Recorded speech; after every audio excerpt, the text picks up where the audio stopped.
Sorry, it's all about Tony though. Yeah, no. Because I had a good question for you as well. It sounds like from your career, you've always like had your own business. You've never worked for someone else. Now, I've worked for some people, but not in a long-term thing. Yeah. It's more like, for example, I had companies that used to want me to go and do training for like financial companies and insurance companies. So I'd go and do training for them. Like some of them flew me out. One of them flew me out to Romania to do some Java training for their development team.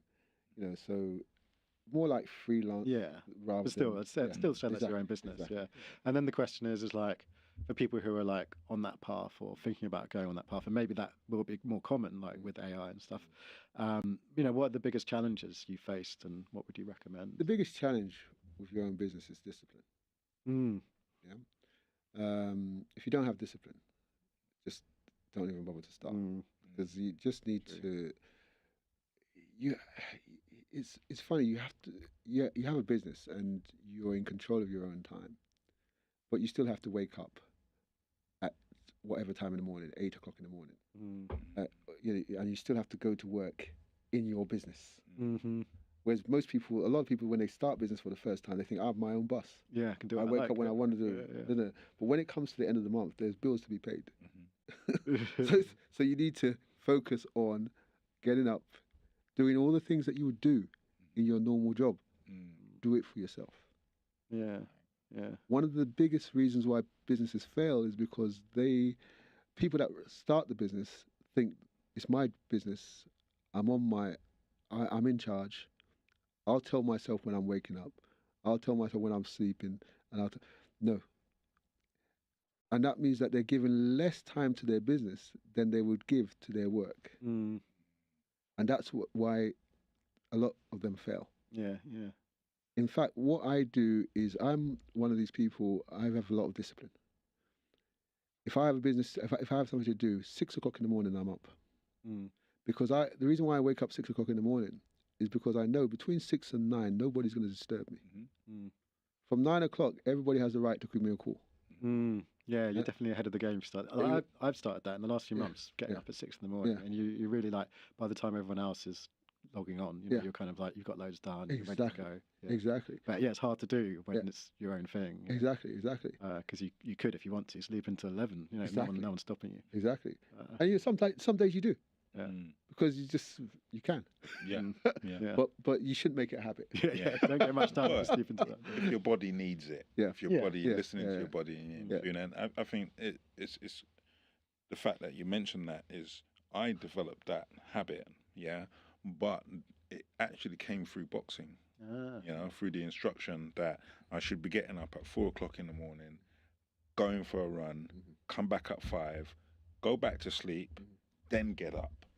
You know what I mean? Was what the fighters would be instructed to do, And by doing that myself, I'm now caught in that habit where, I'm up, 5, 6 o'clock in the morning.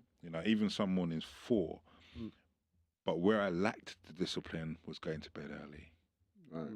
Yeah, going to bed early was always a problem because I still had a bit of that mentality that I can stay up for as long as I want. Yeah, but in saying that, no one calls me at that time, and that's when I did my most creative work, my most programming was through the night. So I kind of just switched that around. I do that early mornings now. If I'm not going to the gym or training, then I am going to sit down and I'm going to do the stuff that I won't get a chance to do during the day. Yeah. I have noticed you're sometimes like putting out work like in our WhatsApp group like 2 in the morning, 4 in the morning. But then but you're up like 7 in the morning. It's like what? But you don't look tired. It's great. Yeah. If I do that, Get a zoom in on the bags. Can we get a zoom in on the bags? No, zooming in. And so what other, like, apart from sleep and obviously nutrition, very important if you want to get your own thing going and have like good energy, what other habits would you recommend? Well, I think your own business. I think the fact that you should factor failure into your success. That's good advice. Because most people, that when they're coming from a working environment where they're used to having a boss, they don't see failure. And most people, they were brought up to see failure as a bad thing. But really, failure is a good thing. Failure is actually meaning that you are actually learning something. And when you fail, you learn not to go there. Or learn what to do at that point. Right. So I think failure is, I love failing. And when you love failing, you can only succeed after that. Do you see? Wise words, yeah. I suppose, what would you recommend for people to like kind of cope with that better? And like, yeah, it's one thing saying it, but like putting it into practice and like. Well, I think to get used to it, to cope with it. I think first to, like we said, just to announce it to themselves first. Just to be able to prepare themselves for it. Yeah. Just to be able to say to themselves that the journey is from A to Z, or A to B. But on the way, there will be places where I'm going to fall down. But, it's not about falling down. It's about getting up. And then being able to carry on. And I think when you fail, I think for me, I think you need to give yourself something special. Like, it could be something you like. When you fail, rather than, don't beat yourself up. Yeah, that's my problem. Reward yourself. Yeah, but yeah. Reward yourself. So I didn't see that coming. Obviously you want to learn from it, but yeah, I like the idea that you're kind of like doing something nice for yourself in that moment. Take yourself out. Yeah, I failed today. I need something good. So so you're not feeling too bad, because what happens with a lot of people when they fail, they beat themselves up. Oh yeah. And what's the point? Yeah. If you beat yourself up, now how are you going to move on? Failure is beating you already, and then you beat yourself more. So that's I think success is just overrated. Failure is the real thing.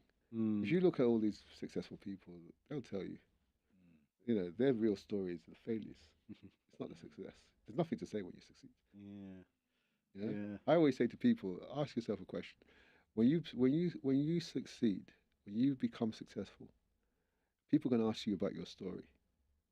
So what story sounds best? The story that I failed and it was bad, it was murky, it was horrible, but I kept on persevering and came up. Or a story that I was successful and now I'm successful again. Which story is the best one? Which story do you think is going to inspire other people? Yeah. And that's the story they're waiting for. They're waiting for your failure story. When you're listening to stories, success stories, you're listening to the failure part. Yeah. Because you want to know whether you're there too, or whether you can go from where you are to where they are. And that's the way I see. That's the way I see it. Yeah. Good. Yeah. Wise words. Okay.